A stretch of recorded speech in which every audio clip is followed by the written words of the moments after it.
एक बार आप निस्वार्थ भजन करके देख ले। भजन कैसे करना, छोटे बच्चे की तरह करना। हम आप जब छोटे होते हैं ना तो ना हमें कपड़े पहनने की चिंता होती है, ना हम मलमूत्र कर दिए तो न धुलने की चिंता होती है। चिंता करती कौन है? बोले हमारी माँ करती। भक्ति भी वैसे ही होनी चाहिए। भजन भी निस्वार्थ होना चाहिए। लेकिन आजकल के तो भजन में साफ स्वार्थ ही स्वार्थ भरा पड़ा है। गोस्वामी जी की रामचरितमानस संपूर्ण विश्व पटल पे एक स्वर्ण अक्षरा की तरह क्यों सबलंकृत हुए? क्योंकि गोस्वामी जी ने रामचरितमानस को निस्वार्थ भाव से ले लिया। राम जी जब मानो गोस्वामी जी के सन्मुख जब प्रकट भये तो भगवान राम जी ने गोस्वामी जी से कहा, गोस्वामी जी कहो आपको क्या दे? गोस्वामी जी ने कहा, सरकार जब आपसे मांगना ही हो तो आपसे क्यों मांगो? भाई आपने कम थोड़ी ने दिया है। जीवन दिया, श्वास दी, विवेक दिया, नेत्र दिया, हाथ दे, पांव दे। अब यहाँ से ज्यादा आपसे क्या चाहिए? भगवान कहते फिर भी कुछ चाहिए हो तो बताए। गोस्वामी जी ने कहा एक कृपा करियो। कहा बोले आप हमारे हृदय में धनुष बाण लेकर के बैठ गए। गोस्वामी जी श्री राम जी ने कहा क्यों? गोस्वामी जी ने कहा आप तो बड़े सीधे हो, सरल हो। राम जी ने कहा कि मेरा धनुष बाण टेढ़ा है। धनुष भी टेढ़ा है, बाण का जो त्रिभुज कार्य है वो भी टेढ़ा है। गोस्वामी जी ने कहा यही तो चाह रहा हूं। क्यों? ताकि कामादिक स्वार्थ हृदय में बैठ न पावे और निस्वार्थ हम आपके श्री चरणों में सदैव अपनी भक्ति को प्रस्तुत कर सके। ऐसे निस्वार्थ भाव से लेख की गोस्वामी तुलसीदास जी की जो रामचरितमानस की सुंदर पुस्तिका है वो संपूर्ण भारत में स्वर्णमयी अलंकृत के द्वारा अलंकृत होता है। एक बात प्यार से सुनना, श्री रामचरितमानस अर्थात मानस अर्थात मन, श्री रामचरितमानस अर्थात मानस अर्थात मन। गोस्वामी जी ने संसार के प्रत्येक मनुष्यों के हृदय पर राम जी की मंगल स्थापना करने के लिए मंगल रामचरितमानस का उल्लेख किया। गोस्वामी जी ने मन में विचार लिया कि मानस किसी एक संप्रदाय की नहीं, किसी एक जाति की नहीं, किसी एक मानव की नहीं, यह मानव तो संपूर्ण विश्व की पटल पर स्थापित करना है। और इसीलिए तो लेते जग मंगल गुण राम के, जग मंगल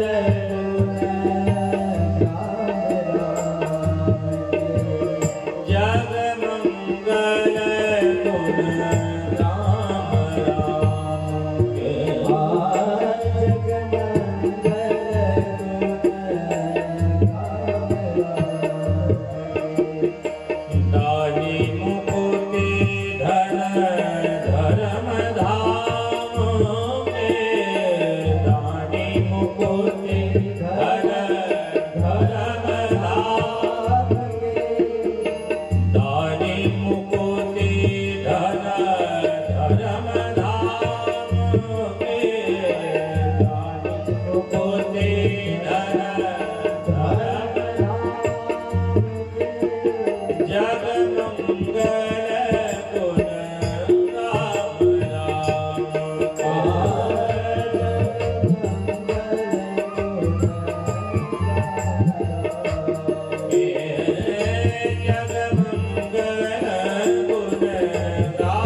बंधुओं, ये जो रामचरितमानस की एक एक चौपाइयां हैं, एक एक शब्द है, ये केवल अक्षर नहीं है। आपको इन्हें मानना क्या चाहिए? आपको इन्हें वेद की ऋचाएं जाननी चाहिए। रामचरितमानस साधारण कोई पुस्तिका नहीं है।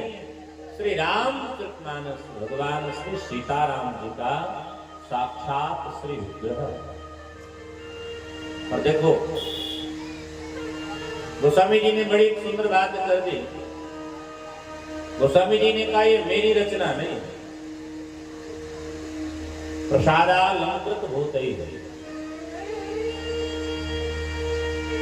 आजकल तो हम किसी को एक रोटी दे देना, 4 बार कहते हैं तू क्या बात करेगा, हम तो तुमको एक रोटी दिए।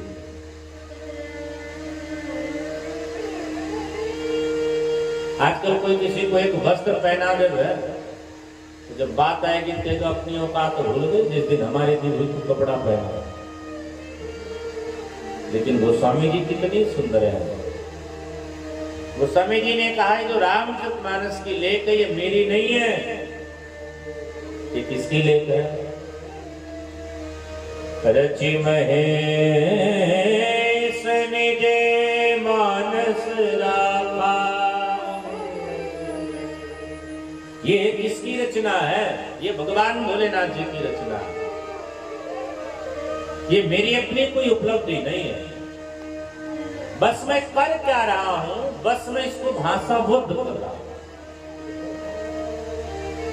अच्छा, एक बात और बड़े प्यार से सुनिएगा। गोस्वामी जी ने कहा मैं इसकी कोई भी नवीनीकरण नहीं कर रहा हूं, मैं तो केवल भगवान भोलेनाथ जी के द्वारा लिखी हुई श्री रामचरितमानस जी का मैं बस प्रकाशन कर रहा हूं। इसलिए बंधुओं, गोस्वामी जी महाराज लेख करते हैं तो लेखन की तिथि नहीं करते हैं, गोस्वामी जी उसका विमोचन की तिथि करते हैं। और मानस में कुछ श्री गोस्वामी तुलसीदास जी महाराज ने बड़ा सुंदर लेख किया है। संबद सोर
गोस्वामी जी महाराज कहते हैं कि भैया मैं इसकी कोई नवीनीकरण नहीं कर रहा हूं, मैं इसकी बस प्रकाशन कर रहा हूं। अच्छा, एक बात बड़े प्यार से श्रवण करिएगा आप सब। रामचरितमानस की लेख की तिथि नहीं है, रामचरितमानस की प्रकाशन की तिथि है। अभी समय कौन सा संवत चल रहा है?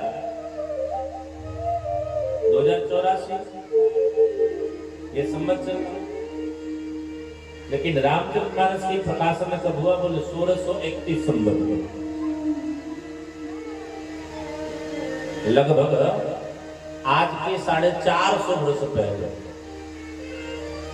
श्री गोस्वामी तुलसीदास जी महाराज कहते हैं मैंने प्रकाशन कब करी मैं ये बताता हूं।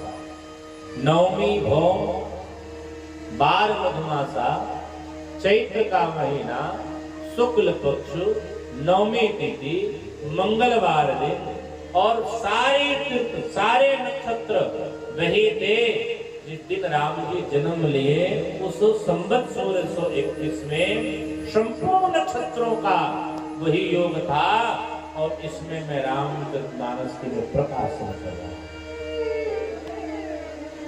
मैं कोई नवीनीकरण नहीं कर पा रहा क्योंकि मेरी इतनी क्षमता नहीं है, मैं तो इसका केवल प्रकाशन कर रहा हूं। तो गोस्वामी तुलसीदास जी महाराज कहते हैं कि बस परमात्मा हमको आत्मबल प्रदान करे कि मेरी जो पुस्तिका है ये जन जन में जाकर के समाये।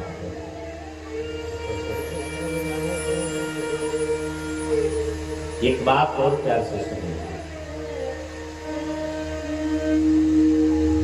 गोस्वामी तुलसीदास जी महाराज जी ने जब रामचरितमानस की लेख करी, इसमें दो बातें बड़े विशेष ध्यान दिए।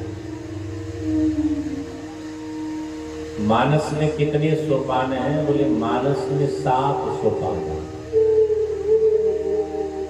बालकांड, अयोध्या का, अरण्य का, किष्किंधा का, लंका का, उत्तरकांड, सुंदरकांड।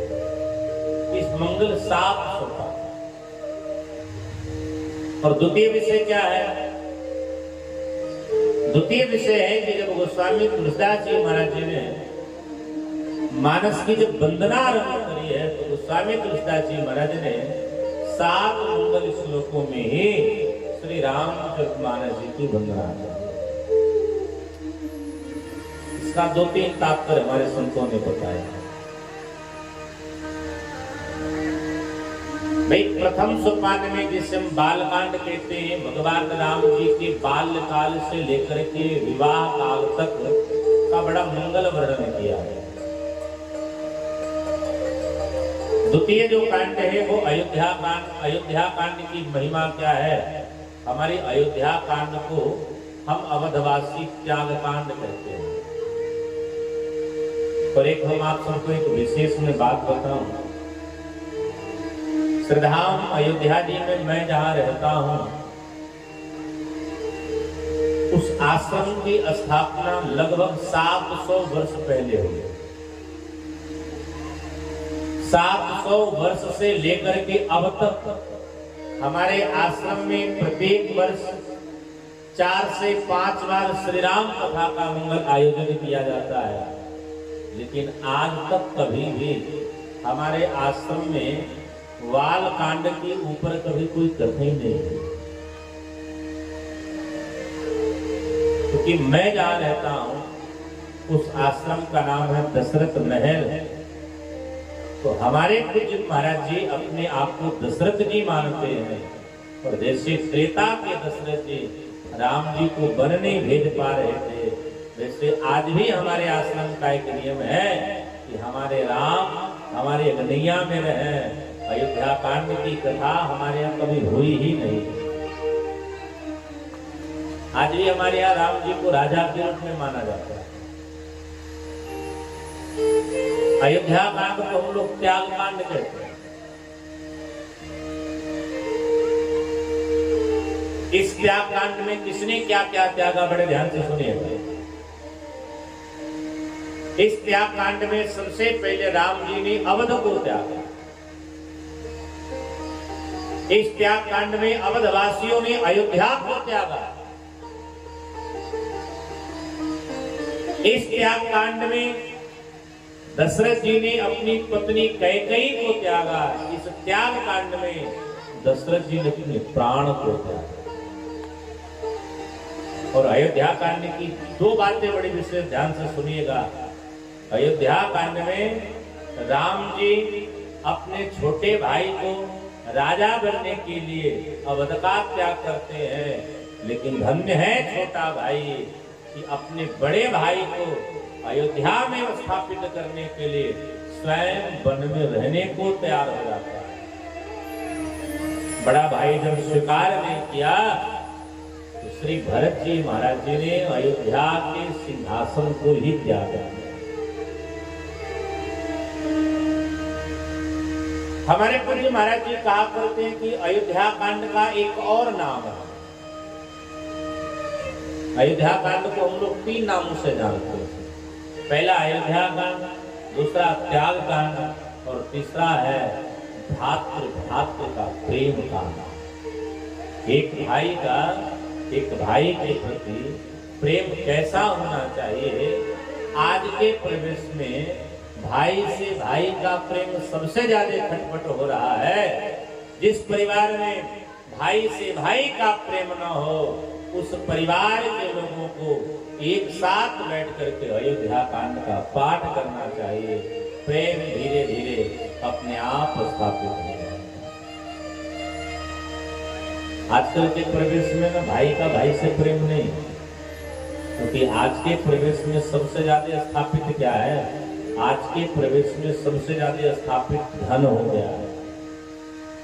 संपत्ति के कारण हम आजकल अपने भाई का भी बंटवारा कर देते हैं। तृतीय जो कांड है, कांड का नाम अरण्य कांड। अरण्य कांड को हम ज्ञान कांड कहते हैं। चतुर्थ जो कांड है किष्किंधा कांड, इसको लोभ कांड कहा जाता है। पंचम जो कांड है सुंदर कांड, इसे हम ज्ञान कांड कहते हैं। षष्ठम जो कांड है लंका कांड, इसे शास्त्रों ने संहार कांड कहा। और जो सातवां कांड है जिसे उत्तर कांड कहते हैं, इसे उदार कांड कहा। ये उदारता को दर्शाता है। तो प्रियजन, ऐसे हमारे गोस्वामी तुलसीदास जी महाराज जी ने श्री रामचरित की जब रचना करी है, तो मंगल 7 सोपान का लेख करते हैं। 7 सोपान के बाद पूज्य श्री गोस्वामी तुलसीदास जी महाराज जी ने मंगल 7 श्लोकों की रचना करी। भी बड़ी सुंदर बात तो हो गई कि भाई 7 श्लोकों की रचना क्यों। तो गोस्वामी जी ने कहा भाई 7 दिन होते हैं, एक सप्ताह में 7 दिन। अब 7 दिन में किसी भी दिन आरंभ कर दो, ये 7 दिन राम जी के। द्वितीय भाव कहा गया कि संगीत के 7 स्वर हैं और किसी भी स्वर से रामचरित की मंगल गायन कर लो, बस राम जी को लिखा। तृतीय जो भाव कही गई, तो हमारे लोगों ने कहा कि गोस्वामी जी की जो रामचरितमानस की रचना है, ये 7 सागर के भी पार जाकर के अपनी विजय पताका को फहराती है। ऐसे हमारे पूज्य श्री गोस्वामी तुलसीदास जी महाराज श्री रामचरित की रचना करते हैं। तो आइए हम सभी उस मंगल रचना में प्रवेश करें। उसके पहले ठाकुर जी के 2 बार सुन।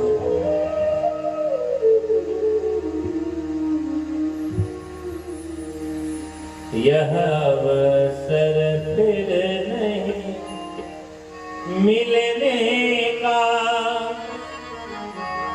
यह अवसर फिर नहीं मिलने का। सत्संग करो, सत्संग करो, यह अवसर फिर नहीं मिलने का। सत्संग करो, सत्संग करो, यह अवसर फिर नहीं मिलने का। सत्संग करो, सत्संग करो, यह अवसर सब गए नहीं मिलने का। सत्संग करो, सत्संग करो, यह अवसर फिर नहीं मिलने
दुनिया ही छूट जावे, चाहे सब दुनिया ही छूट जावे, चाहे लोटा थाले बिक जावे, चाहे लोटा थाली बिक जावे, चाहे सब दुनिया ही छूट जावे, चाहे सब दुनिया ही छूट जावे, यह अवसर फिर नहीं मिलने का, सत्संग करो, सत्संग करो, हरि बोल। सत्संग करो, सत्संग करो।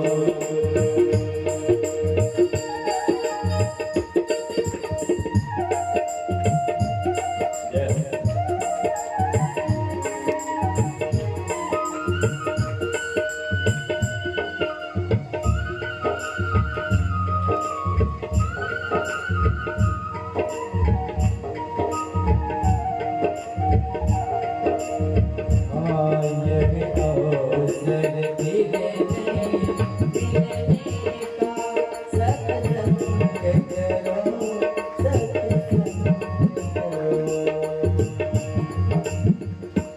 चाहे तन में कोई बीमारी हो, चाहे तन में कोई बीमारी हो, चाहे तन में कोई बीमारी हो, चाहे तन में कोई बीमारी हो, चाहे रूठे दुनिया सारी हो, चाहे रूठे दुनिया सारी हो, यह अवसर फिर नहीं मिलने का, यह अवसर फिर नहीं मिलने का, सत्संग करो, सत्संग करो, अवसर फिर नहीं हरि बोल।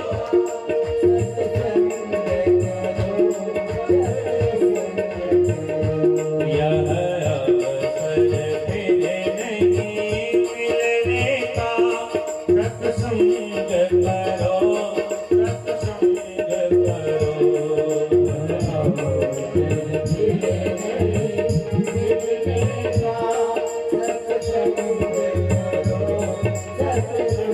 करो। प्रभु सुमिरन करो, हरि भजन करो,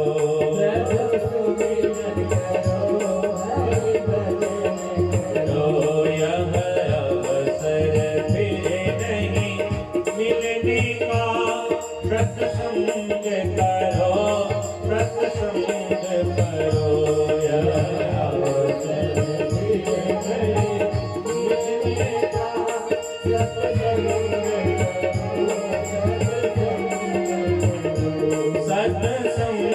करो, सत्संग करो,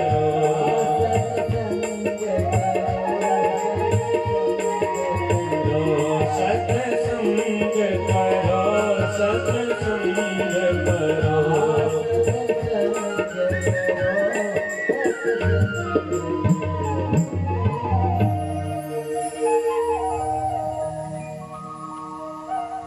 तो आइए हम सभी लोग रामचरितमानस की मंगल सरिता में प्रवेश करें। इसके लिए लेख है दिनवान नियमो नास्ति ही, अर्थात रामचरितमानस को श्रवण करने के लिए कोई दिन की बड़ा तिथि की आवश्यकता नहीं है, जब मन करे बैठो आरंभ करो। गोस्वामी तुलसीदास जी महाराज लेख जब करते हैं तो सबसे पहले रामचरितमानस में 7 श्लोकों में से जो पहला श्लोक ले किया, बाबा ने इसमें 2 लोगों को प्रणाम किया। पहले कौन है? बोले पहले हैं भगवती वाणी की अधिष्ठात्र